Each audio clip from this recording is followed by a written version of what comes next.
Hi, I'm Mama Robin. Welcome. If you're new here, welcome, please. And if you're not, you already know who I am, so it makes no difference anyway. And today we're going to continue our series of 20 signs you might be living with a psychopath. Or that you could be one yourself, or you're in a relationship with one, or you know somebody in a relationship with one, or whatever. And let me add number one, I'm not a medical professional. I don't claim to be in any way, shape, or form. I've never once said I was.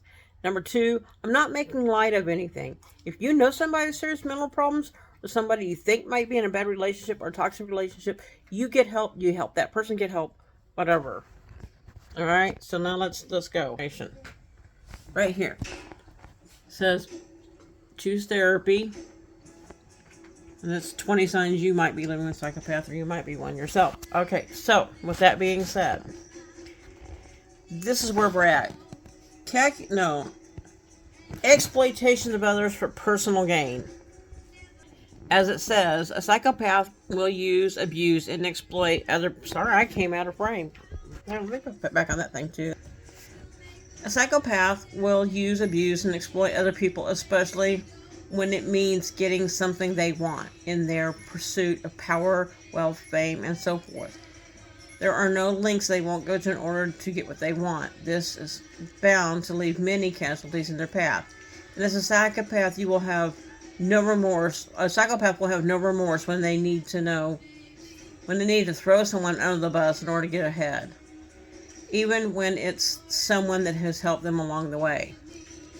Now, stated many times, I am not a medical professional, and the person I'm referring to has never been diagnosed. But I will tell you this. I was with that man for 11 years, and for 11 years I was a good, loving, devoted, loyal wife. And he had no problem throwing me under the bus when it would get him what he wanted.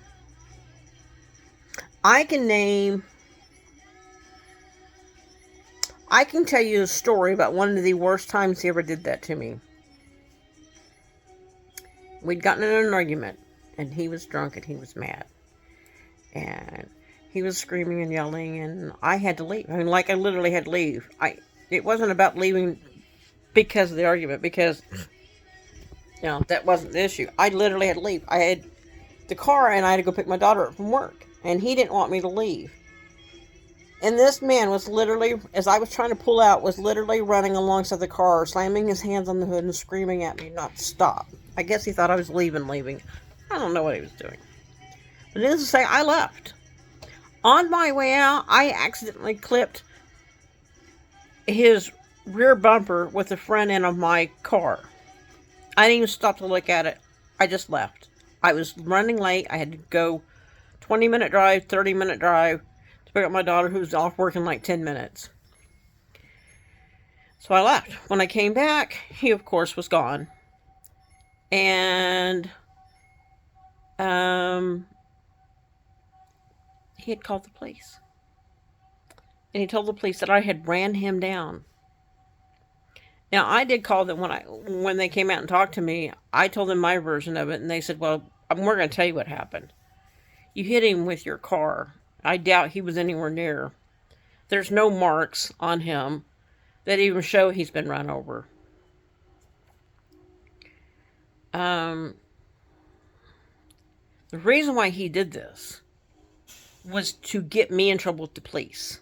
He was mad at me, and he wanted to get me in trouble. So he called the police on me and lied to them and told them I run him down. I told them everything that happened. They, of course, believed me. There was no evidence to show that he was telling the truth. Not only, though, did he tell the police this, he told his entire family and all his friends that I had run him down with a car. And what's sad is many of his family members have admitted on many different occasions that they know he's a liar. And yet they still believe him over me, which I found horrible. And that ain't the first time that he ever lied on me, and it won't be the last. That's just one of many. That's just an example of one time his gain was to get me in trouble. Not only with the police, but with his friends and his family. So he lied. That's a big one. I mean, that could have been vehicular manslaughter or vehicular assault. It wasn't anything because they didn't find any proof of it. And I eventually, when he confronted me about that years later, I eventually told him, I said, look, don't you realize, don't you have enough, and I told his family that confronted me, don't you have any sense? Don't you realize that if I had actually run him down with a car, I'd be in jail? Well, he says that you talked your way out of it. How the hell do you talk your way out of vehicular assault or vehicular manslaughter? Anyway, that's just an example. One of the times that he exploited me for personal gain, and that wasn't really a good exploitation. Then the next one we come across is calculating and strategic planning. So sociopaths are more driven by emotions. A psychopath is cool-headed and calculated in their decision making. This can make them more dangerous because it's not easy to predict what they will do when they make their move. Some psychopaths devise detailed plans on how they can exploit or take advantage of people who are naturally generous, kind, and trusting. When psychopaths are not generally patient individuals, they are generally less impulsive than sociopaths. Now, on that one, I cannot give you an exact time that he had a calculated or strategic plan. And most of his stuff is less calculated. So maybe he's not a psychopath. Maybe he's a sociopath. Now, I do know that my own therapist, based on what I've told her, and I have been honest, but you take that however you want to, based on what I've told her, said that he's probably NPD with psychopathic tendencies. NPD being narcissistic personality disorder with psychopathic tendencies. Now, that doesn't mean that he is. Like I said, he's not been diagnosed. Pretty sure she's right. The next one we're going to cover is the lack of conscience. Now, what that says is even when they harm another person, a psychopath will not feel genuine remorse for their actions, and they may not even be faced by the consequences of their actions when they get in trouble. This also makes them especially dangerous because they are less likely to limit their behavior based on fears of getting caught and feeling guilty after, and they are also less likely to learn from their mistakes. I have mentioned this in reference to other points. He does not feel like he's ever in the wrong. He feels like he is right. He feels like he's entitled. He feels like that even that he's too smart to get caught. And even if he does get caught, he's in the right, so it won't matter anyway. Nobody will punish him. He's not afraid of consequences. He doesn't. I don't think he has a conscience. And I've heard him so many times over 11 years apologize for something that I will be mad or hurt over. But it doesn't sound like a true apology. It always sounded fake. It sounded fake and it sounded forced. Even someone with NPD, unless they get help, is potentially dangerous to you. If not to you physically, then to you mentally and emotionally.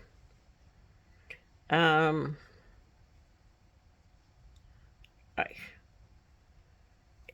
don't even know how else to explain. I am, at the end of this series, I do think I'm going to go through each thing and take down notes of things that he actually did. Things that I can come back and make a final video of and go, number one is this, and then give a clear example. Number two is this, and give a clear example. Because I find myself reading these for the first time with you, and I probably should have pre-read them, but I find myself reading these for the first time with y'all, going, oh yeah, he did do that, but not having a clear example. So that's what I think I do. I think my final video is going to be where I take each one of these, number one, number two, and give at least one example, a clear, obvious example of each one, unless he didn't do it. And then I will be honest and say, look, this is one he's not guilty of. But so far, he has, out of the 15 things that I've read, I bet you he's done 10 to 12 of them, unless I'm losing count somewhere. He is definitely dangerous to me mentally and emotionally. And he, at times, has been physically dangerous. I don't know how to put it. But today's a shortened video because it is a Saturday. I was supposed to drop one Friday, but I couldn't. I literally, could not. I had no time alone at all. None whatsoever. No way to escape, nowhere to go, no time alone. There's been some family members with some health problems, and it's just kept me really busy. However, since it's a Saturday and I had a few minutes alone, I thought I would take the opportunity. That's also why today's video is short, because it's Saturday and I still got a million things to do. So again, keep in mind, number one, I am not a medical professional of any type, any form, any way. Don't claim to be. Number two, I am not making light of a subject. If you know somebody that is in a toxic relationship or can be in a toxic relationship, has been, they themselves are the toxic person, get them help. Help them get help.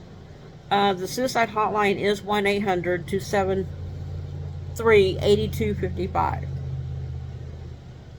So, again, I am Mama Robin. I am here to help. If you do like my videos, you see a video you like, then please, by all means, hit the like button. If you see 2 or 3 you like, go ahead and subscribe. And if you find, that you like them and you want to see the new videos, ring the little bell. I mean, nothing can hurt at this point. Ring the little bell. That way you'll be notified when new videos come up, and it will help me a little bit. I'm not doing this for money, obviously, because I'm not making any money doing this, but it does help. And if you have questions or comments or concerns, leave a comment. Ask questions. Whatever. I will respond to you. I promise, because I am here to help. Anyway, it's been a short video because I've got a long day. I love y'all. I want everybody to be happy. I want everybody to be peaceful. Have a beautiful day.